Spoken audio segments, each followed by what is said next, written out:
Durante 15 días el teléfono de mi hermana permaneció apagado. Ni llamadas ni mensajes, solo silencio. Al principio pensé que se había olvidado de cargarlo. Siempre era así de descuidada. Dejó su café en el techo del coche, las llaves en el congelador, los plazos en el buzón de voz. Luego me dije que necesitaba espacio. Todos desaparecen por un tiempo, incluso los soldados. Para el 10.º día, la lógica dejó de funcionar. Estaba en Fort Meade cuando la primera alerta llegó a mi terminal, un aviso automático de intento de inicio de sesión no autorizado desde una ubicación a 6 estados de distancia, vinculado a una cuenta a nombre de Liana Pierce.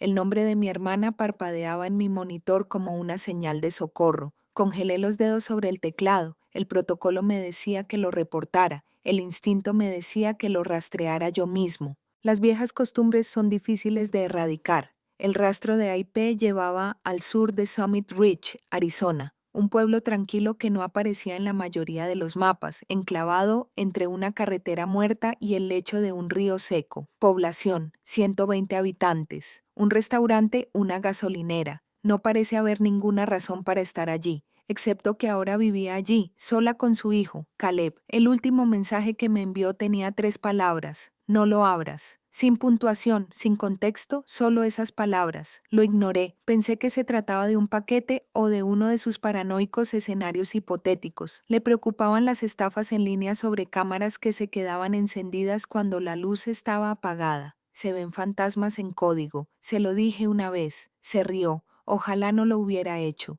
Esa tarde volví a llamarla, directo al buzón de voz, con la bandeja de entrada llena. Entonces llamó la vecina. A la señora Lowe le temblaba la voz. Su coche seguía en la entrada. El correo se acumulaba y había un olor peculiar. Me quedé en la sala de operaciones, con las pantallas parpadeando en azul y verde a mi alrededor, el zumbido de los servidores como un latido que no podía controlar. No dije nada durante un rato, solo miré el registro de mensajes hasta que los píxeles se desenfocaron. 15 días de silencio, una sola advertencia y un olor. Llené una solicitud de permiso de emergencia en 20 segundos, sin explicación. El oficial de guardia no preguntó. El comando cibernético nos entrenó para no ignorar las anomalías, ni siquiera las personales. Al anochecer ya estaba en camino, de Maryland a Arizona, 200 kilómetros de asfalto y estática. Mi uniforme, doblado en la bolsa del portátil del asiento trasero, estaba a su lado.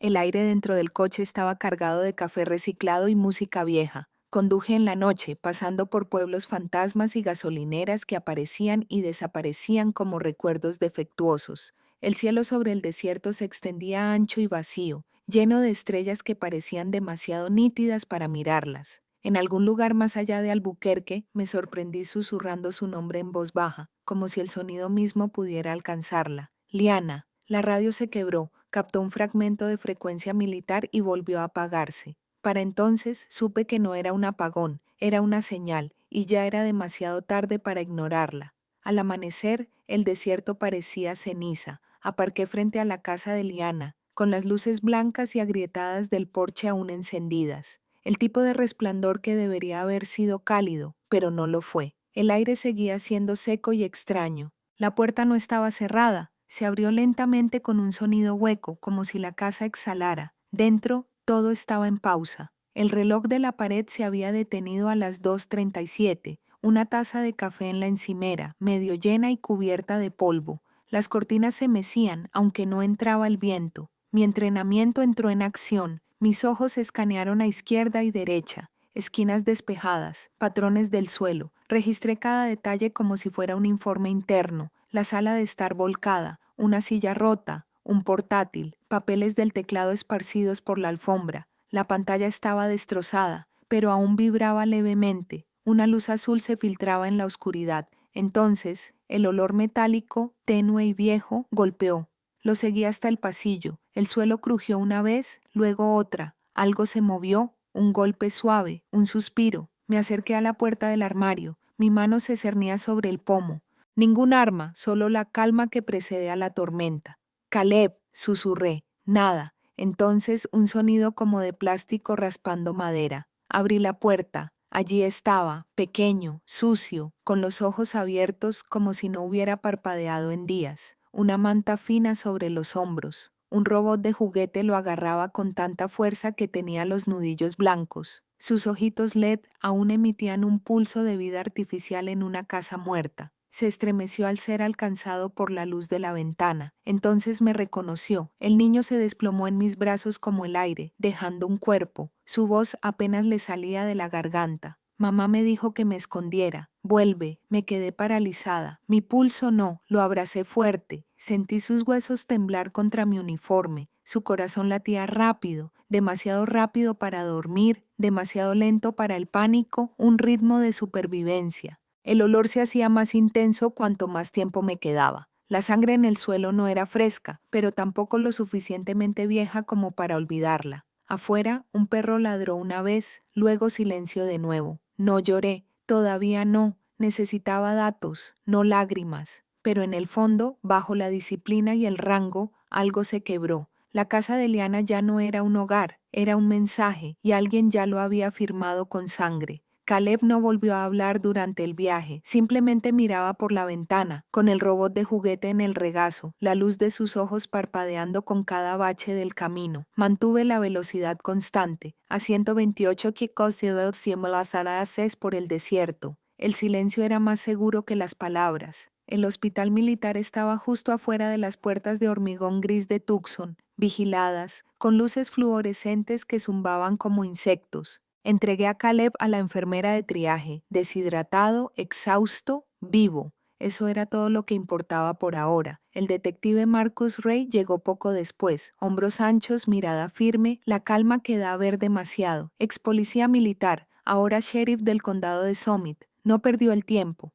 Eras militar, dijo. Todavía lo soy, respondí. Asintió una vez, como si fuera suficiente introducción. De vuelta en la casa, el equipo forense se movió como cirujanos. Guantes, cámaras, órdenes silenciosas. Seguí mi cuaderno en mano. Cada aliento dentro de esa casa olía a químicos, lejía, amoníaco, algo sintético, esforzándose demasiado por borrar algo humano. Uno de los mensajes decía: «Teniente, le conviene ver esto», un trozo de papel roto clavado bajo un marco de fotos destrozado. La letra de mi hermana, apretada y familiar, me sonaba a toda prisa. «No confíes en CH». Las letras sangraban ligeramente por el contacto con el agua. No sabía quién era CH, pero la forma en que lo escribía, entre comillas, deliberadamente, significaba peligro, no iniciales. Yo mismo recogí lo que quedaba de su portátil. El SSD tenía los bordes quemados, derretido. Alguien había intentado destruirlo, no robarlo. Fue un error. Pasé 10 años extrayendo fragmentos de discos quemados.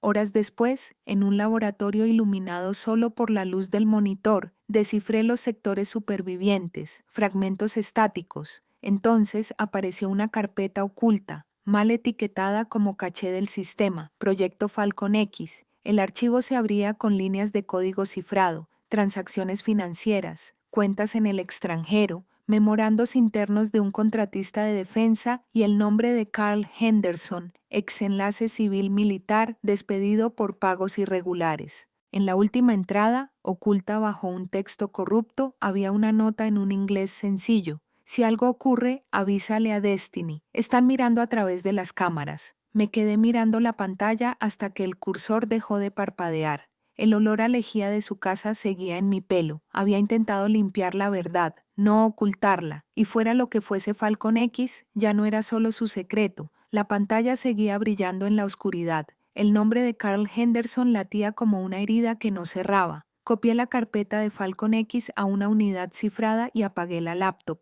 El silencio posterior me pareció más pesado que el ruido. Por la mañana estaba de vuelta en el acceso fantasma a la red base a través de una vieja puerta trasera que había creado años atrás para una auditoría de comunicaciones satelitales, una que se suponía que nunca volvería a usar. Los datos de Falcon X coincidían con algo que conocía demasiado bien: un viejo proyecto de defensa sobre canales satelitales encriptados. Autorización clasificada de nivel 5. Mi autorización era de nivel 3. Eso significaba dos cosas. Una, que Liana se había topado con algo que no debía. Dos, que yo estaba a punto de hacer lo mismo. Llamé a Derek Holt, un viejo camarada del cibercomando, de esos que pueden leer el silencio a través de la estática. «Estás en los registros del Falcon X, ¿verdad?», dijo. «Sí, Destiny, escucha. Si profundizas más, estás violando los firewalls departamentales. Eso es el fin de tu carrera, o incluso algo peor. Alguien mató a mi hermana primero, dije. Entonces corté la línea. Redireccioné mi IP a través de 6 nodos inactivos.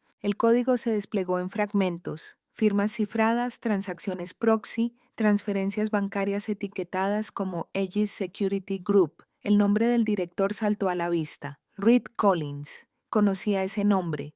Liana lo había mencionado una vez al pasar a mi cliente de la empresa de seguridad privada. Dijo que siempre pagaba de más en efectivo. No lo pensé 2 veces entonces. Ahora me quemaba como una confesión. Su trabajo de contabilidad independiente no era un ingreso extra, era vigilancia. Había encontrado las fallas en su sistema y la habían enterrado por ello. Regresé a su casa esa noche. El viento del desierto aullaba por las ventanas entreabiertas. Había polvo por todas partes, excepto en el cajón bajo su escritorio. Lo abrí vacío, salvo por una pequeña memoria USB pegada debajo, cinta negra, una sola etiqueta escrita a mano por si algo pasaba. La sentí cálida en la mano como si recordara el miedo. En mi motel lo descifré sin conexión. Facturas, identificaciones de contratos de grado militar, transferencias bancarias que circulaban por empresas fantasma y una carpeta marcada como fuego de seguridad. El video comenzó en su cocina. 22:42. Liana sirviendo café. Caleb dormido en el sofá. Llamaron a la puerta, fuerte, luego estática. La transmisión terminó. Me quedé allí, paralizada, con la laptop zumbando suavemente. Lo vio venir y me dejó el rastro de todos modos. El último fotograma del video, Liana girándose hacia el sonido, permaneció grabado en mi memoria mucho después de que la pantalla se apagara. Lo reproduje 1, 2 veces, luego rastreé los metadatos. La grabación provenía de un servidor privado registrado a nombre de Collins Security Group, afueras de Phoenix, zona industrial, coordenadas, marca de tiempo, punto de acceso. Los memoricé todos. A medianoche ya estaba allí, un almacén agazapado en la oscuridad, sin letreros, sin guardias, solo el leve zumbido de los ventiladores tras el acero corrugado. El viento del desierto raspaba el revestimiento como garras. Aparqué a 2 manzanas de distancia y entré a pie. La puerta lateral no estaba cerrada con llave, solo tenía un cable. Corté la alimentación manualmente. Años en el cibercomando te enseñan a moverte como una sombra y a pensar como una máquina. Cada paso preciso y controlado. Dentro, el aire era frío, metálico, filas de estanterías, cajas marcadas con polvo de logística CSG ocultaban la verdad. Luego, sobre una mesa de acero, un libro de contabilidad con números, fechas y una fotografía. Liana estaba de pie junto a Reed Collins. Su sonrisa, como si supiera que el arma estaba fuera de cuadro. La habitación vibraba suavemente. Un servidor montado en rack parpadeaba en verde. Conecté un descifrador portátil e inicié la extracción de datos. A mitad de camino las luces parpadearon. Luego, las luces del servidor se pusieron rojas. Cable trampa. La puerta de acero se cerró de golpe tras mí. Cerradura puesta. Agarré el disco duro y me escondí tras una caja. El sonido vino después. Botas pesadas y descuidadas. 2 voces. El jefe dijo: «Toma el disco duro y termínalo». «¿Seguro que es ella?». Dijo que vendría. Jack Vargo y Luis Carver. Conocía sus archivos, excontratistas privados, mercenarios a sueldo con baja deshonrosa. Permanecía agachado con el corazón en alto, respirando más despacio que el tic-tac del reloj. Mi mano rozó el lateral de mi reloj. La baliza de emergencia seguía sincronizada con la red militar. Una pulsación, señal silenciosa. Se separaron. Mala jugada. Fargo llegó primero al estante. Me moví rápido, lo agarré del brazo y le estampé la cabeza contra el marco. Carver disparó. Falló. Chispas saltaron contra la pared. Minutos después, las sirenas cortaron el aire del desierto con el SWAT acercándose. Intentaron huir. Demasiado tarde. Ray encabezó la entrada. Collins me siguió con las manos tranquilas, con el traje de rey impecable. Sonrió al verme. «¿Crees que soy solo yo?», dijo con voz suave. «Todos estamos en nómina». Y por primera vez esa noche el almacén se sentía más frío que el desierto. Ficharon a Collins bajo custodia federal antes del amanecer. El almacén aún olía a pólvora y hierro cuando me fui. Ray condujo en silencio. Las luces de la ciudad se reflejaban en el parabrisas como un código roto. Ninguno de los dos habló hasta que llegamos a la estación. Colin estaba sentado tras el cristal, esposado, con el traje impecable y la mirada despejada. No parecía un hombre atrapado, parecía alguien esperando el siguiente movimiento. Ray se inclinó hacia adelante. ¿Quieres decirnos dónde está? Colin sonrió. Delgado, vacío. Ella no era tu inocente hermana. La habitación quedó en silencio. Dejó que sus palabras flotaran como humo y luego me miró fijamente. ¿Crees que no sabía lo que robaba? No respondí, solo le devolví la mirada, memorizando cada parpadeo de sus pupilas. Las mentiras siempre parpadean más rápido. Después, procesamos las pruebas de sus servidores. Los archivos de Falcon X contenían cientos de registros cifrados vinculados a contratos militares, empresas fantasma y cuentas en el extranjero. Pero en un rincón de los datos algo no encajaba. Una serie de paquetes clasificados etiquetados como DoD SATCOM 77A, restringidos al Departamento de Defensa. Liana los había copiado. Accidentalmente o no, había entrado en una red prohibida. El registro mostraba un pago, $10,000. Remitente L. Pierce, destinatario W. Palmer. Ray me miró. ¿Quién demonios es Palmer? El nombre me impactó como una descarga eléctrica. William Palmer, ex ingeniero de sistemas de la NSA, mi antiguo mentor, quien me enseñó a rastrear firmas invisibles, a desaparecer tras un cortafuegos. El hombre que una vez dijo, todo sistema sangra destino, solo necesitas saber dónde cortar. Hice una comprobación. Su afiliación actual, Falcon Systems, contratista privado, operaciones cibernéticas de defensa, el mismo nombre incrustado en el registro de Falcon X. Todo volvía, no a Collins ni a Henderson, sino a él. Abrí uno de los registros de texto ocultos, la nota de Liana para mí. El último terminó a media frase. Palmer dijo que era para protegerme, pero creo que la línea se cortó ahí. Me quedé mirando el monitor hasta que mi reflejo se desdibujó. El mentor en quien confiaba, el hombre que me enseñó a guardar secretos, fue quien construyó la red que mató a mi hermana, y ahora yo formaba parte de su código. El nombre William Palmer me seguía en cada pantalla, en cada línea de código. Su voz resonó en la memoria del paciente, medido como solía explicar los bucles lógicos durante el entrenamiento. Ahora sonaba a profecía. Rastreé las coordenadas ocultas en los registros del Falcon X, etiquetas GPS ocultas en números de metadatos disfrazados de valores de suma de comprobación. Al decodificarlas, formaron una sola frase en binario. Confía en el río, arroyo Río Verde. El mismo punto donde se cortó la señal del teléfono de Liana. Ray no hizo preguntas, simplemente cargó el coche, revisó su arma y condujo. El camino se convirtió en tierra, luego en polvo, luego en silencio. Cuando llegamos, el aire olía a cobre y a lluvia que nunca llegó. El arroyo estaba medio seco, una cicatriz tallada en el desierto. Los cuervos se posaban en los cables telefónicos, una puntuación negra contra un cielo gris. Caminamos hasta que el detector de señales emitió un pulso débil bajo un álamo.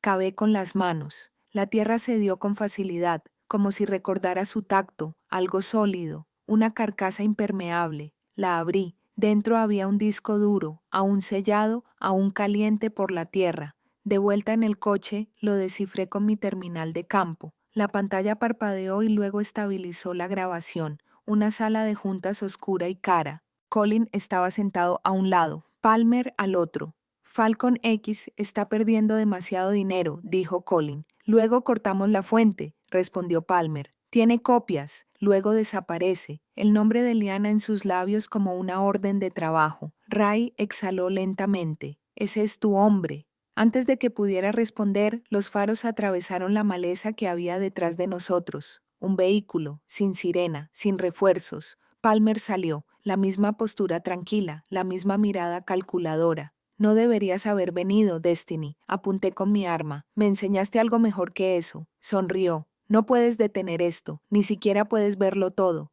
Disparos rompieron el silencio. 2 disparos, uno suyo, otro mío. Rey se movió a la izquierda, táctico, cubriendo el flanco. Mi auricular crepitó. La señal del dron de Dererick llegaba desde Fort Mee. La lente sobre nosotros zumbaba, grabándolo todo. Palmer se abalanzó. Ray disparó una vez. Cerró. Palmer se tambaleó hacia atrás, agarrándose el costado. Sangre en su mano sobre las piedras del río. Levantó la vista, sonriendo con sorna a pesar del dolor. No se puede borrar lo que ya se ha subido. Entonces cayó al agua poco profunda, y la corriente lo arrastró río abajo. Y por primera vez, El río finalmente tuvo sentido. Recuperaron el cuerpo de Palmer 3 kilómetros río abajo. El camino que encontré cerca del río, el que Liana escondió, fue suficiente para derribar un imperio. 2 semanas después, los datos se hicieron públicos. Archivos cifrados, transferencias bancarias, contratos privados camuflados en becas de formación. Cada línea conducía a los contratistas de defensa de los senadores generales. Nadie podía borrarlos ya. Palmer tenía razón en eso, pero había calculado mal quién controlaba la subida. Collins se rindió primero. Acuerdo federal con la fiscalía. Cadena perpetua sin libertad condicional. El Departamento de Defensa abrió una investigación interna que se extendió a varias agencias. Durante meses, los titulares llenaron el ciclo informativo. Un agente cibernético expone un escándalo secreto de defensa. Me llamaron denunciante, héroe, superviviente. No me sentía como ninguna de esas cosas. El mando me condecoró por un servicio excepcional más allá del ámbito de mis funciones. Una medalla, un apretón de manos, un nuevo rango. Lo rechacé. Algunas victorias no necesitan ceremonia. Para la primavera, Caleb vivía conmigo en Colorado Springs. Nueva escuela, nueva habitación, el mismo robot de juguete, limpio y reparado, que aún brillaba débilmente cuando no podía dormir. Ya no habló de esa noche, no tenía por qué hacerlo. El silencio entre nosotros fue suficiente. Una tarde, su profesor me envió un correo electrónico, una página escaneada de su ensayo de clase. El título: Mi tía lucha contra los malos con un teclado, no con una pistola. Lo leí 2 veces y luego una más hasta que las palabras se desdibujaron. En algún punto entre líneas oí a Liana reír de nuevo. La justicia no es limpia, mancha incluso cuando está bien, pero respira. La última noche de verano conduje de vuelta al arroyo Río Berie. El aire del desierto era frío, más cortante de lo que recordaba. La corriente susurraba contra las rocas como un código que recorría un bucle sin fin. Me quedé donde el árbol aún se inclinaba hacia el agua. La tierra se había cerrado sobre lo que encontramos, como si quisiera olvidarlo. Abrí la mano. Una sola memoria USB vacía yacía en mi palma. Silencio ingrávido. Listo. La dejé caer. El agua se la llevó sin hacer ruido. Confía en el río, ¿eh? Susurré. La luz de la luna se reflejó en la superficie, dispersándose en 1000 pequeños fragmentos. Tenías razón, Lee. Dije que nunca deja de moverse. ¿Qué te hizo sentir esta historia? Comparte tu opinión y dinos desde qué parte del mundo la estás viendo. Me encanta saber cómo estas historias llegan a diferentes rincones del mundo. Si te sentiste conectado, dale a me gusta, deja un comentario y...